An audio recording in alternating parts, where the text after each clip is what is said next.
इसमें क्या बोले, ये मिसलेनियस एक्सरसाइज यहाँ पे सेट का फर्स्ट चैप्टर का तीसरा नंबर क्वेश्चन है। ए बी सी सेट है इस प्रकार से कि दोनों ए और बी का यूनियन ए और सी के यूनियन के बराबर है, ए और बी का इंटरसेक्शन ए और सी के इंटरसेक्शन के बराबर है। आपको प्रूव करना बी इक्वल टू सी। ये प्रूव करने के लिए एक बार हम A union B equal to A union C लेकर चलते हैं और दोनों साइड में सी के साथ इंटरसेक्शन लेते हैं, दोनों साइड का सी के साथ इंटरसेक्शन लेते हैं। तो सी के साथ इंटरसेक्शन लेंगे तो ये तो आता ही है, A union C intersection C equal to C होता है, यहाँ दिखाया ही है। ए के बीच ए की वैल्यू क्या है 2 3 और सी की वैल्यू 3 4, तो ए यूनियन सी निकालेंगे तो क्या आएगा 2 3 4 आ गया। अब ए यूनियन सी और सी का इंटरसेक्शन निकालते हैं तो कौन एलिमेंट ए यूनियन सी और सी दोनों में है, तो यहाँ पे 3 4 3 4 3 4 3 4 है ना दोनों में, दोनों का इंटरसेक्शन 3 4 आया, 3 4 है क्या सी, तो यहाँ पे आ क्या गया ए यूनियन सी इंटरसेक्शन सी बराबर सी। इसका मतलब A union B intersection B बराबर बी भी होगा, A union B intersection D बराबर डी भी होगा, A union E intersection E बराबर ई भी होगा कि नहीं। अब देखो यहाँ पे जब इंटरसेक्शन करें तो क्या करना होगा, इसमें डिस्ट्रीब्यूशन न लगाएंगे तो सी इंटरसेक्शन ए करेंगे, यूनियन सी इंटरसेक्शन बी ये कर दी, ठीक है।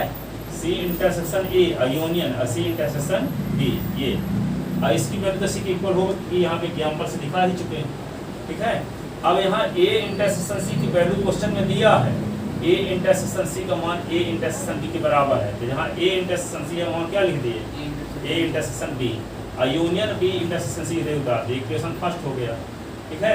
अब पुनः इसी को ले लेते हैं, A union B equal to A union C और दोनों साइड का बी के साथ इंटरसेक्शन करते हैं, ठीक है। तो बी के साथ इंटरसेक्शन करते हैं तो इसकी वैल्यू तो डायरेक्ट बी हो जाएगी, ये फार्मूले से A union B intersection B equal to B ये। और इसमें क्या करें डिस्ट्रीब्यूशन में लगाएं तो बी इंटरसेक्शन ए भी लिखें और यूनियन बी इंटरसेक्शन सी भी लिखें, वही लिखा गया। सर वो बी के साथ ही क्यों इंटरसेक्शन हो रहा था? अरे बी इक्वल टू सी दिखाना है, एक बार सी के साथ इंटरसेक्शन करेंगे एक बार बी के साथ, ताकि दोनों बी सी के इक्वल। हमारा मकसद क्या है, बी सी इक्वल कब होंगे, जब बी की वैल्यू सी की वैल्यू सेम हो, बी की वैल्यू सी की वैल्यू सेम हो। एक होता है प्रूफ क्वाड्रेटिक इक्वेशन जैसे, एक प्रूफ होता है ध्यान रखने वाली चीज है, ऐसे चुपचाप बैठे रहोगे ना ऐसे क्वेश्चन होंगे, ठीक है। एक होता है 45% क्वेश्चन, एक होता है 40% क्वेश्चन, एक होता है 15%। 45% क्वेश्चन क्या है, एक बार पढ़ो जिंदगी भर याद रहेगा। क्वाड्रेटिक फार्मूला का याद कर लिए, फार्मूला s बराबर minus b plus minus under root b square minus 4ac upon 2a। ये क्वेश्चन एक बार पढ़ लिए, रिवीजन थोड़ा कम करना पड़ेगा, ठीक है। या फार्मूला भर याद है तो क्वेश्चन बन जाएगा। फिर 40% थोड़ा विशेष टाइप के रहेंगे और 15% अभी बिल्कुल विशेष टाइप के रहेंगे, ठीक है। कहीं पे 10 के स्थान पे लिखना है 50 माइनस 40, तो कहोगे नहीं हम 10 के स्थान पे ये लिखेंगे 20 माइनस 10, आप सही कर रहे हो पर जो प्रूफ करना चाहते प्रूफ नहीं होगा, तो ये ध्यान रखना पड़ेगा। तो इसमें 10 के स्थान पे यही करना है, इसमें ध्यान रखना पड़ेगा बी इक्वल टू सी लाना है, तो बी की वैल्यू सी की वैल्यू सेम दिखाना है।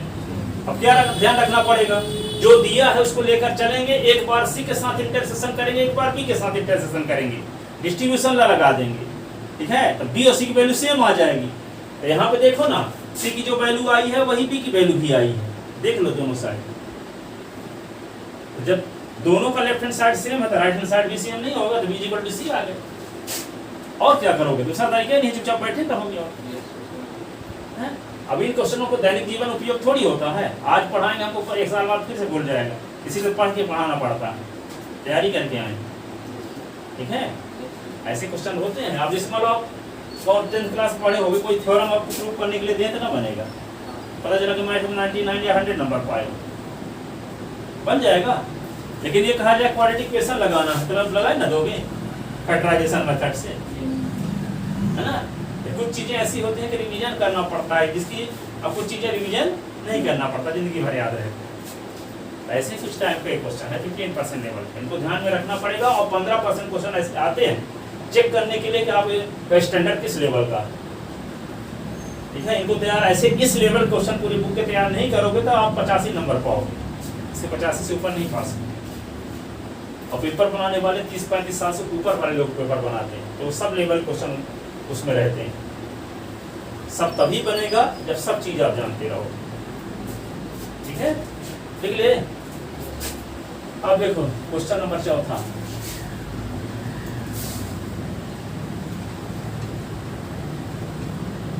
स्कूल वाले क्या करते हैं, एक क्वेश्चन बता देंगे, कहेंगे इसी प्रकार सब कर लेना, उनसे क्या मतलब है, ठीक है। जो सिंपल होगा उसको बता देंगे, कहेंगे अपन इसे कर लेना। अब जहाँ हर एक क्वेश्चन बताना है तो जिस पढ़ने वाले क्वेश्चन को तो पढ़ने पड़ेगा, तो छुड़वा देना पड़ेगा। देखो अगला question, question number 4। So that, अब ये और लॉजिकल क्वेश्चन है, ये तो ऐसा एमएससी में क्वेश्चन हमें पर्सन समझ बताएगा। So that the following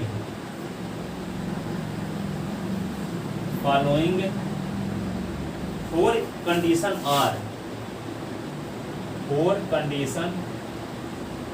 are equivalent.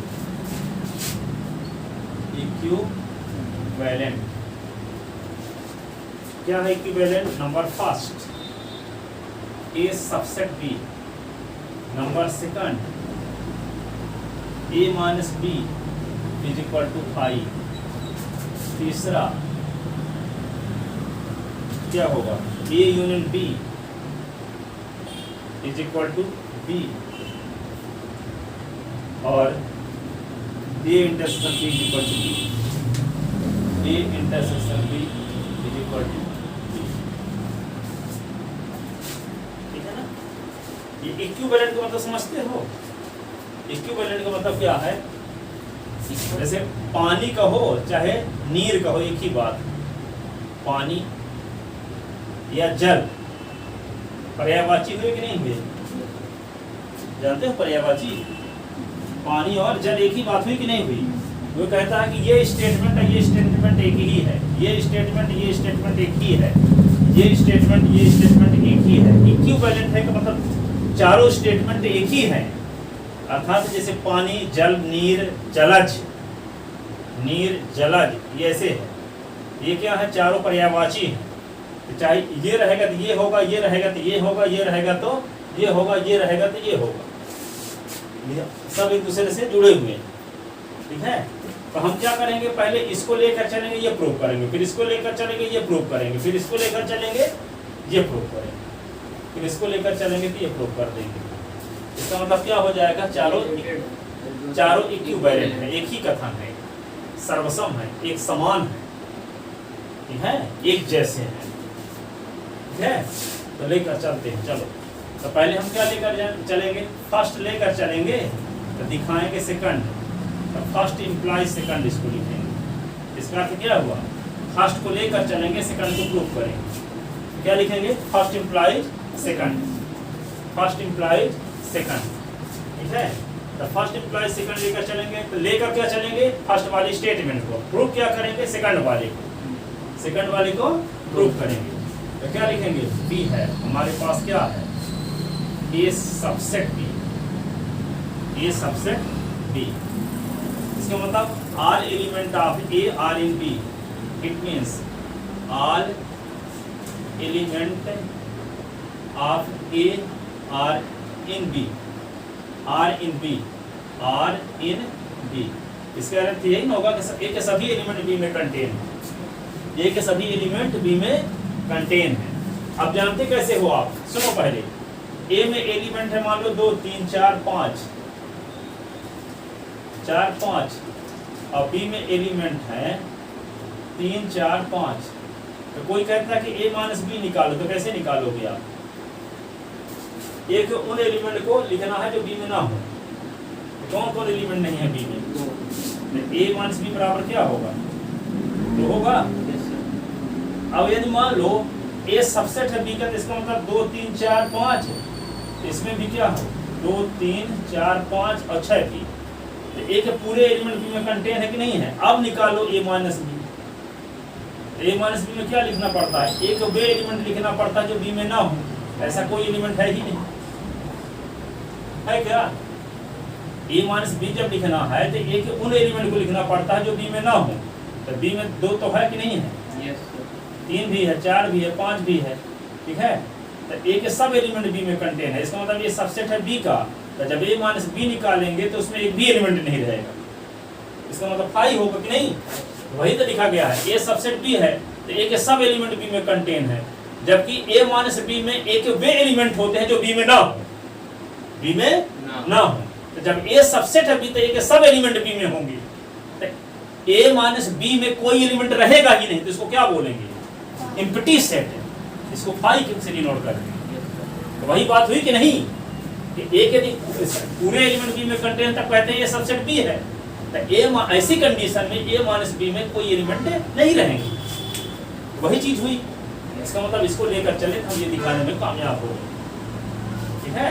तो implies A minus B is equal to five.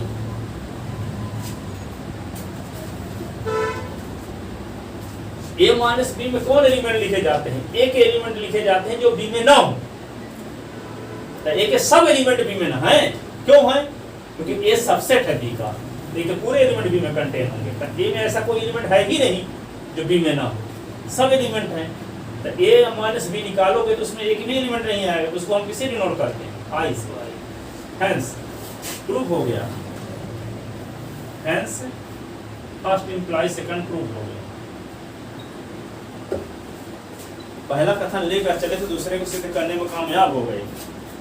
अब क्या लेकर चलेंगे? Second implies. Now to proof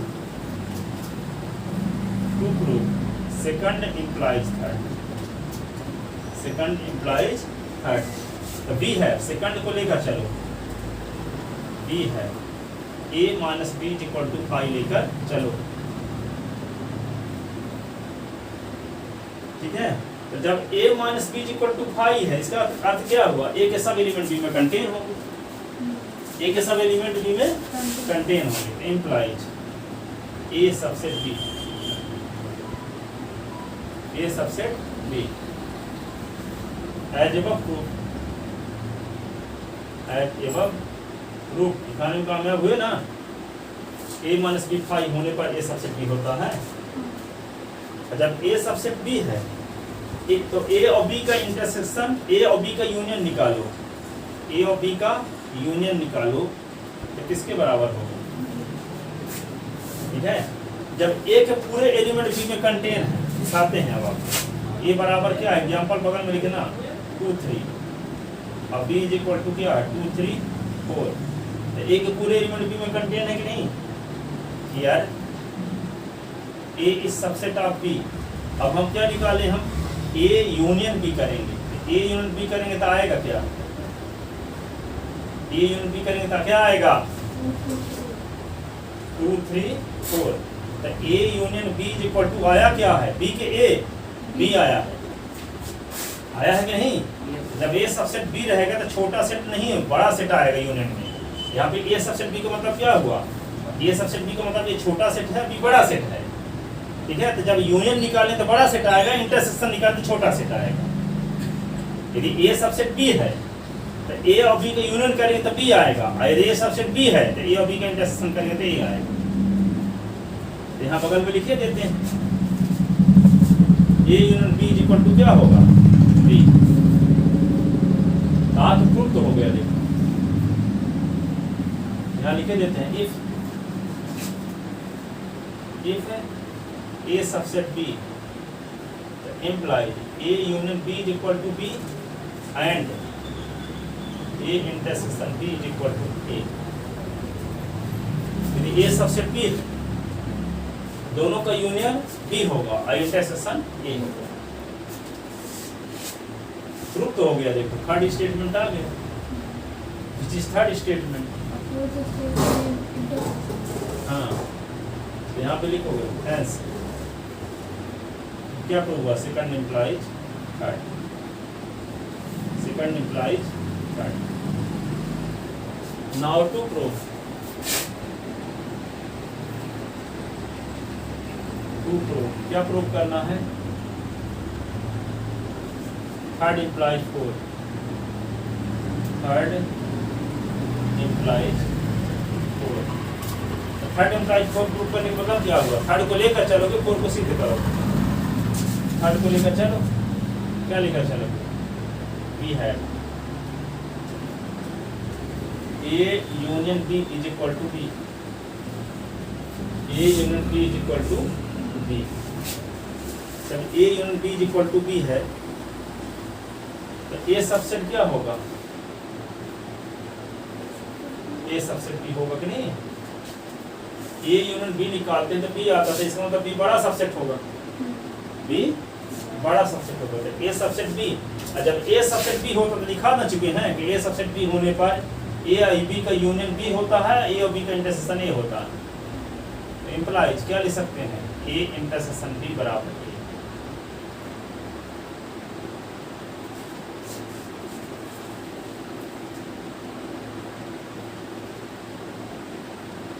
होगा,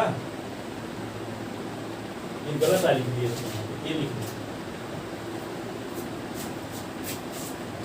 ए इंटरसेक्शन बी बराबर ए होगा, ए इंटरसेक्शन बी बराबर ए। देखो यहाँ पे ये आपके पास क्या दिया था, A union B equal to B दिया था, इसका मतलब ए सबसेट बी होगा, और जब ए सबसेट बी होगा तो ए और बी का इंटरसेक्शन ए होगा, ठीक है। क्योंकि हम जानते हैं जब ए सबसेट होता है बी का तो ए और बी के यूनियन करते तो बड़ा वाला सेट आता है, इंटरसेक्शन करते तो छोटा वाला सेट आता है, ठीक है। तो यहाँ क्या है, ए यूनियन बी बराबर बी होने की वजह से इसका मतलब क्या, ए और बी के यूनियन जब निकाले तो बड़ा सेट आया, बी आया। इसका मतलब बड़ा सेट कौन होगा इन दोनों में, ए और बी में से, क्या होगा बी, ठीक है, क्योंकि यूनियन में बड़ा सेट आता है, ठीक है। अब यहाँ पे देखो, कोई आप कहता है कि मध्य प्रदेश और इंडिया का यूनियन निकालो, तो आता है इंडिया, आएगा। मध्य प्रदेश और इंडिया का यूनियन करोगे तो क्या आएगा, इंडिया आएगा ना। तो मध्य प्रदेश सबसेट होगा इंडिया का कि इंडिया सबसेट होगा मध्य प्रदेश का, तो वही तो लिखा गया कि मध्य प्रदेश और इंडिया का यूनियन करे तो इंडिया आया, ठीक है। तो मध्य प्रदेश सबसेट होगा इंडिया का, ए सबसेट ऑफ बी, ठीक है। और जब ए सबसेट ऑफ बी, यदि एमपी सबसेट ऑफ इंडिया, तो एमपी और इंडिया का इंटरसेक्शन निकालोगे तो एमपी आएगा कि इंडिया आएगा, इंटरसेक्शन में तो कॉमन होता है ना, हाँ एमपी आएगा। तो वही लिखा गया A intersection B equal to B, ठीक है। क्योंकि हम जानते हैं कि यदि ए सबसेट है बी का तो ए और बी का यूनियन बी होगा और इंटरसेक्शन ए और बी का इंटरसेक्शन ए होगा। इसका रीजन है ये वाले का। हेंस क्या आ गया, third implies four, third implies four. अब फोर इम्प्लाइज फर्स्ट दिखाएंगे, four implies first. Now to show that, now to show that, क्या शो करना है, fourth implies first, fourth implies first. इसका मतलब फोर्थ लेकर चलोगे, बी है हमारे पास है क्या, A intersection B is equal to A, A intersection B is equal to A. तो जब A intersection B is equal to A आ रहा है तो सबसेट कौन होगा, ए सबसेट होगा बी, के बी सबसेट ए होगा। इंटरसेक्शन करने से छोटा सेट आता है, तो छोटा सेट होगा कौन, ए होगा। तो होगा क्या, ए सबसेट बी, ए सबसेट बी, तो प्रूफ हो गया। ए इंटरसेक्शन बी होने पर ए आता है, तो इसमें बड़ा सेट कौन होगा, बी वाला, और छोटा वाला ए होगा, तो A subset of B. Reason क्या लिखेंगे, अरे ये जानते तो, we know that, we know that x intersection y is equal to x implies x subset y।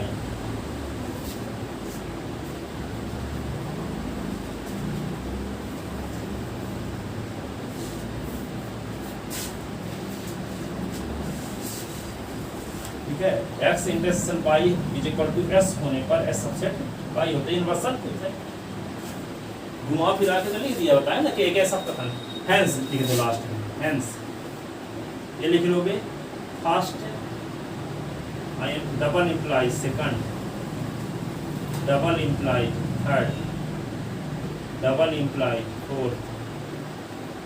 कहने का मतलब फर्स्ट और सेकंड, फर्स्ट सेकंड की इक्विवेलेंट है, सेकंड फर्स्ट की इक्विवेलेंट है, सेकंड थर्ड की इक्विवेलेंट है, थर्ड फर्स्ट की इक्विवेलेंट है, थर्ड फोर्थ की इक्विवेलेंट है, फोर्थ फर्स्ट की इक्विवेलेंट है, थर्ड की इक्विवेलेंट है। इसका मतलब सब एक ही स्टेटमेंट है, एक को लेकर चलेंगे दूसरे को दिखाया जा सकता है। ये सब पर्यायवाची लिखे हुए हैं, इक्विवेलेंट का मतलब लिख लिया था ना।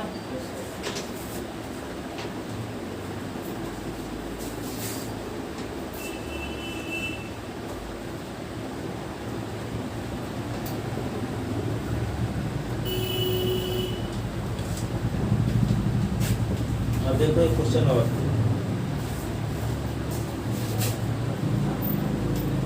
Five number, so that if A subset B then C minus B a subset C minus B। यदि A B का सबसेट है तो C माइनस B सबसेट होगा C माइनस A का, ठीक है। तो क्या दिखाएंगे, देखो यहाँ पे आपको अच्छी चीज बताते हैं थोड़ा सा। जैसे मान लो आपको दिखाना है X सबसेट Y या A सबसेट B दिखाना है, मान लो A का कोई आर्बिट्रेरी एलिमेंट लो। जब A के पूरे एलिमेंट B में कंटेन होंगे तभी ना कहेंगे A सबसेट है B का। जैसे MP सबसेट ऑफ इंडिया, तो MP के पूरे मेंबर इंडिया में बिलोंग करते हैं, MP सबसेट होगा इंडिया का, ठीक है।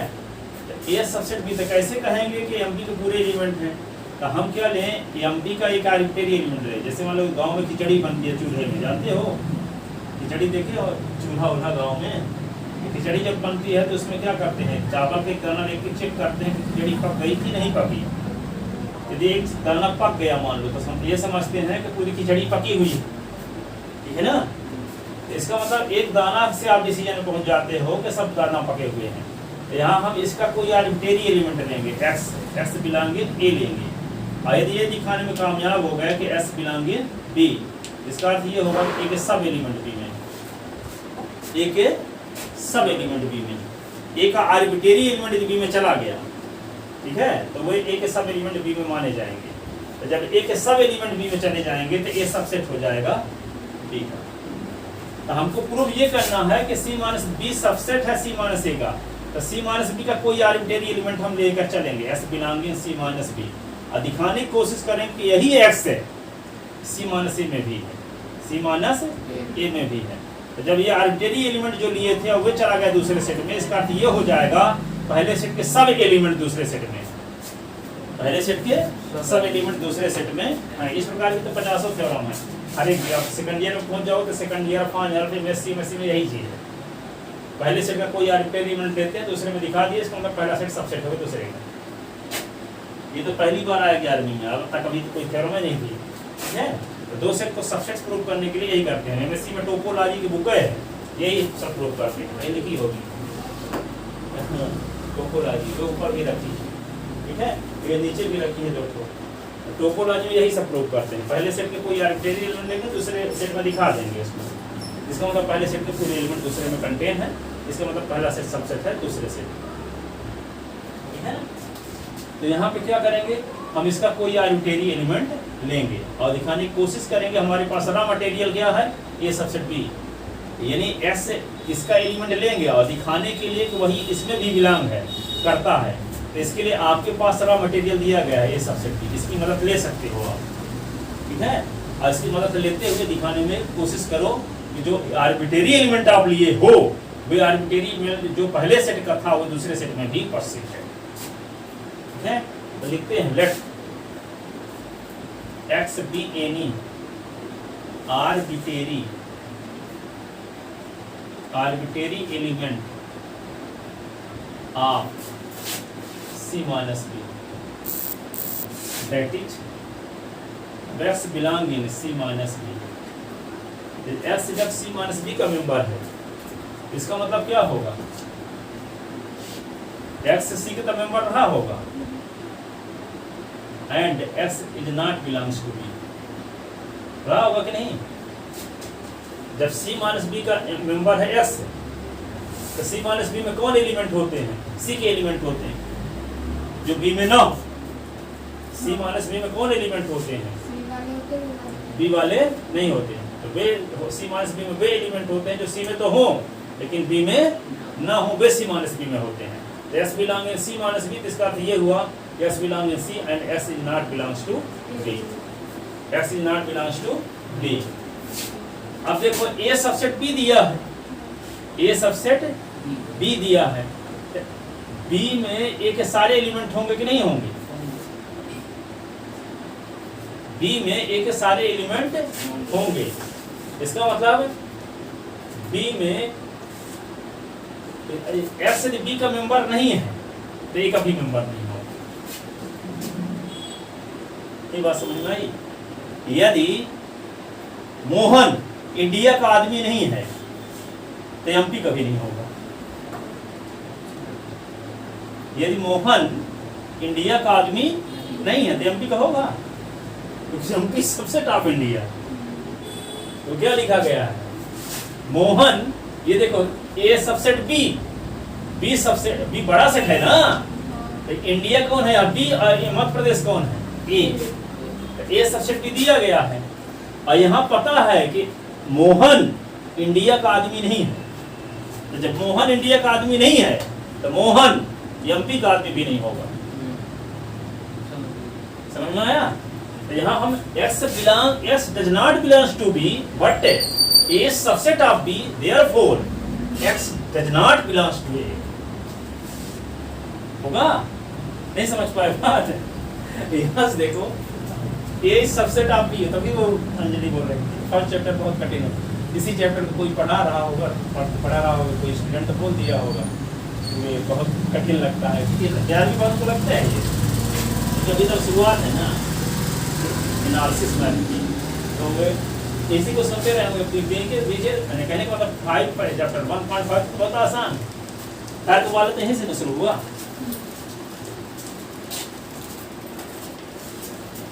समझते हो गया कैसा ही? चलिए ठीक है, हाँ ठीक है, आ जाओ।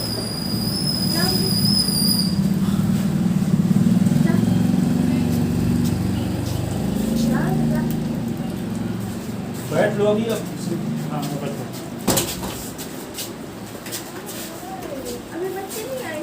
अभी तो 5 बजे से पढ़ा 6 बजे से पढ़ाते हैं, अभी तो 15 मिनट बाकी है। हाँ ठीक है हो गया। हाँ अभी हम 11th वाले को बता रहे हैं, तब थोड़ा शुरुआत हो गई। और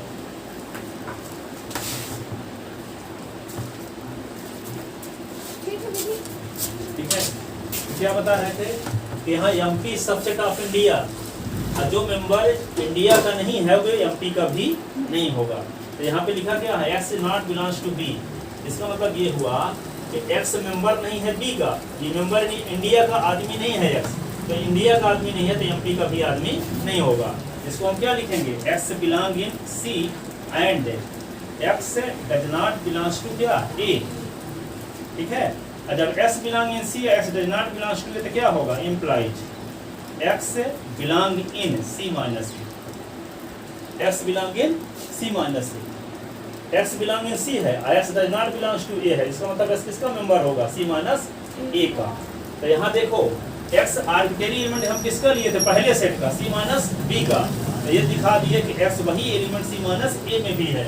ठीक है, तो जब सी माइनस बी का आर्बिट्रेरी एलिमेंट सी माइनस बी में कंटेन हो गया, इसका मतलब सी माइनस बी के ऑल एलिमेंट सी माइनस ए में कंटेन होंगे। और जब सी माइनस बी के ऑल एलिमेंट सी माइनस बी में कंटेन होंगे तो एमपी के पूरे एलिमेंट इंडिया में बिलोंग कर गए। और जब एमपी के पूरे एलिमेंट इंडिया में बिलोंग कर गए तो एमपी क्या होगा? Subset of India. MP is subset of India. तो सी माइनस बी के पूरे एलिमेंट सी माइनस ए में कंटेन हो गए, इसका मतलब क्या हुआ? C minus B subset of C minus. ठीक है, तो क्या लिखेंगे? Since for X belong in C minus B, we get x belong in C minus A implies C minus B. It means all element of C minus B is also contain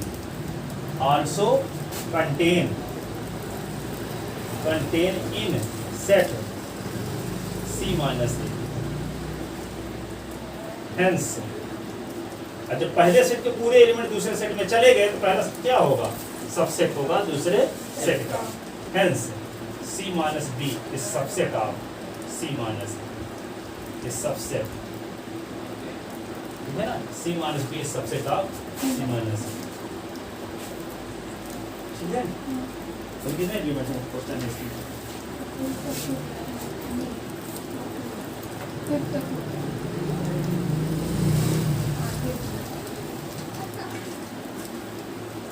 B से तो बता चुके हैं.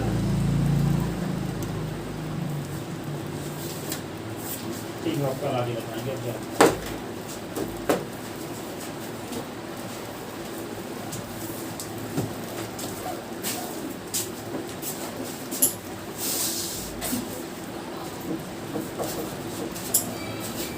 केबी में आप पढ़ती हो ना, इसको जानते हो? अच्छा.